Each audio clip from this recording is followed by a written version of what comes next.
جس طرح سے بڑا شور شرابہ ہو رہا تھا, آپ ان کا مینڈیٹ نہ دیں, آپ ان کو کیمپین نہ کرنے دیں, پھر ان کا لیڈر جیل میں ہو, اور پھر اب مخصوص نشستوں کا معاملہ ہو جہاں پہ اتنا کرائسس کریٹ ہو, تو وٹ ڈو دے ایکسپیکٹ؟ جی بات یہ ہے کہ اسمبلی میں جو ہے اپوزیشن احتجاج جو آج ہوا ہے, یہ احتجاج ماضی میں ہوتے آئے ہیں, ہمیشہ سے ہوتے آئے ہیں.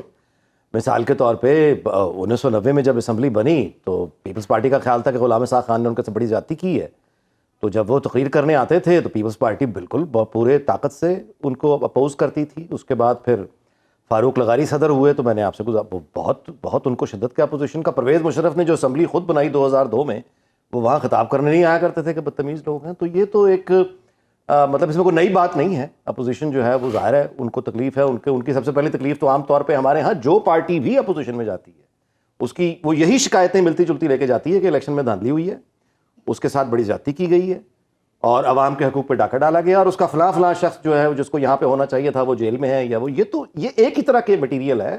پولیٹیکل پارٹیز بدلتی ہیں لیکن اپوزیشن وہی کرتی ہے. بٹ وہ ایک طرف رکھیے. دوسری طرف یہ ہے کہ نون لیگ اور پیپلز پارٹی ان دونوں سیاسی جماعتوں پر کچھ کم نہیں گزری, پی ٹی آئی سے زیادہ ہی گزری ہے دونوں پر. وہ دونوں اویلیبل سرکمسٹانسز میں جدوجہد کرتی گئیں, سروائیو کرتی گئیں, اور آج بھی وہ 2 صوبوں میں اپنی حکومتیں بنا کے بیٹھی ہیں اور اپنا ایک وجود لے کر وہ نیشنل اسمبلی میں بھی بیٹھی ہیں. ان دونوں میں سے کسی نے وہ حرکتیں نہیں کی, آئی ایم ایف کو خط نہیں لکھا, مطلب اس حد تک مخالفت کو نہیں لے کر گئے جہاں پی ٹی آئی والوں نے ڈالی ہوئی ہے. آج بھی پی ٹی آئی کی لڑائی کسی سیاسی جماعت سے تو ہے ہی نہیں, کہاں پہ ہے ہم سب جانتے ہیں.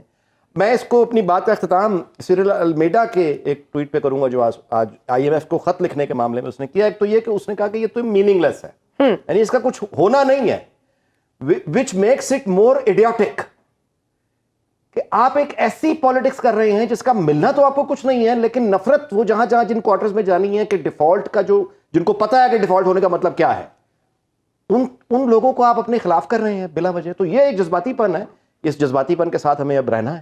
بہت بڑے پیمانے پر بہت سیزنڈ, بہت تجربہ کار پولیٹیشینز نے کم بیک کیے, جیسے میاں نواز شریف صاحب کی بات کریں, 7.25 سال بعد آئے, مولانا صاحب 5 سال بعد آئے, اسی طرح میاں اظہر صاحب ہیں, اچکزئی صاحب ہیں, بہت بڑے بڑے نام ہیں, اور ساتھ نئے لوگ بھی بہت آئے ہیں اور ووکل ہیں, کافی وائبرنٹ ہیں, انٹرینڈ بھی ہیں. یہ کمبینیشن آپ کیسے دیکھتی ہیں, اور آپ کو لگتا ہے کہ یہ ان کے آنے سے, ان سیزنڈ پولیٹیشین سے اسمبلیوں کی کارکردگی بہتر ہو سکتی ہے؟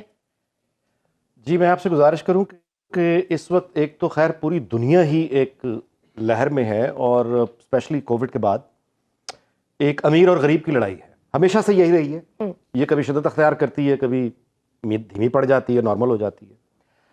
ہمارے ہاں ابھی جو ذکر ہوا, میں اس پہ گزارش ضرور کروں کہ یہ فکر بہت سے لوگوں کو ہے, اور یہ حقیقت ہے کہ یہ خوف ہے.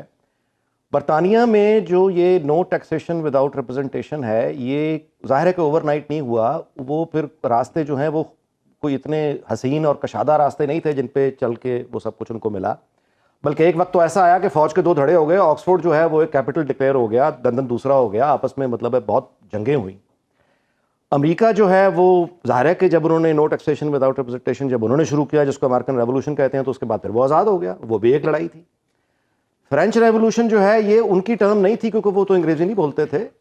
وہاں پہ جو ہوا تھا, میرا خیال ہے جس انقلاب کے انہوں نے, ویسے تو 5 انقلاب ہیں جو ٹوٹل فرانس میں آئے ہیں, لیکن میرا خیال ہے جو اشارہ تھا وہ عام طور پہ لوگوں کا 1789 والے ریولوشن پہ ہوتا ہے. تو وہ اگر دیکھیں تو وہ بھی ایک بہت بھیانک اور خونخوار دور تھا. 10 سال تقریباً بڑی بھیانک لا لیسنس تھی, انارکی تھی, سول وار تھی, جس کے بعد فائنلی جمہوریت نہیں آئی تھی, نیپولین بوناپارٹ آ گیا تھا, جنرل آیا تھا. تو یہ فکر اپنی جگہ بجا ہے, درست ہے, لیکن ساتھ میں ہمیں اپنی پوری طاقت سے کوشش بھی کرنی چاہیے, دعا بھی کرنی چاہیے کہ ہمیں اس راستے پر, ان راستوں پر نہ چلنا پڑے. اور میں نہیں سمجھتا کہ بڑے بڑے کرائسس ہمارے ہاں آئے ہیں, کسی نہ کسی طرح سے ہم اپنا راستہ نکال لیتے ہیں. اور سیاستدانوں جیسا میں نے پہلے ذکر کیا, ان کے اندر یہ کیپیسٹی ہوتی ہے کہ یہ ایک آرٹ آف پاسبلٹی, یعنی اس کو پورا استعمال کرتے ہوئے یہ راستہ گنجائش نکال لیتے ہیں. تو آج کی جو میں نے آپ سے گزارش کی, اپوزیشن کا شور مچانا, اس میں کوئی غیر معمولی بات نہیں ہے, یہ پہلے بھی ہوا ہے. دھاندلی کا شور پہلے بھی ہوا ہے. جہاں تک مہنگے الیکشنز کا تعلق ہے, ہر الیکشن جو 5 سال بعد ہوگا وہ 5 سال پہلے ہوئے جو الیکشن ہے ان سے مہنگا ہی ہوگا. 5 سال میں یعنی مہنگا ہی ہوگا نا. تو اس کا حل اب یہ نہیں ہے کہ ہم ایک اور الیکشن کی طرف فوراً چل پڑیں، نہ ہی اس کا یہ حل ہے کہ پارلیمانی نظام کے ہاں جو دوسرا ہمارے ہاں تجربہ ہوا ہے وہ کوئی جمہوری صدارتی نظام کا نہیں ہوا، اس کے تو کوئی ڈائنامکس ہی طے نہیں ہے۔ اچھا، اگر صدارتی نظام اگر جمہوریت میں لے کر آنا ہے تو اس کے لیے پھر کیا کریں گے؟ ریفرینڈم کروائیں گے، 2/3 میجورٹی سے چینج کروائیں گے آئین کو، یا دستور ساز اسمبلی کے لیے کمپین کریں گے؟